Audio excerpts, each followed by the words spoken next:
رحمۃ اللہ علیہ نے ایک حضرت خالد بن عقبہ اموی رضی اللہ تعالیٰ عنہ سے ان کا مکان اپنی ضرورت سے 90,000 درہم میں خریدا۔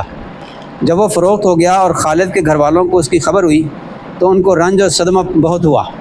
ضرورت سے بیچ رہے تھے مکان، لیکن گھر والوں کو بڑا صدمہ ہوا کہ اتنے عرصے سے اس گھر میں رہ رہے تھے، اب بے گھر ہو جائیں گے، کہاں جائیں گے۔ ضرورت تھی پیسوں کی تو بیچ دیا۔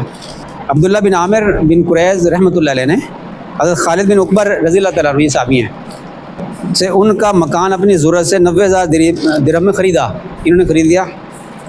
جب وہ فروخت ہو گیا اور خالد کے گھر والوں کو اس کی خبر ہوئی تو ان کو رنج اور صدمہ بہت ہوا۔ رات کو کچھ رونے کی آواز ابن عامر رحمۃ اللہ علیہ کے کان میں پڑی۔ اپنے گھر کی مستورات سے پوچھا کہ رونے کی آواز کہاں سے آ رہی ہے۔ انہوں نے کہا کہ خالد کے گھر والوں کو اپنے مکان کے فروخت ہونے کا صدمہ ہو رہا ہے۔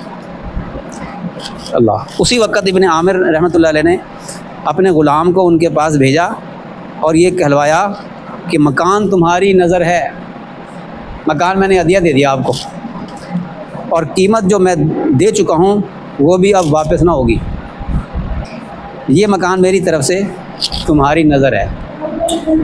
یہ ہوتے ہیں سخاوت اور پڑوسی کا حق۔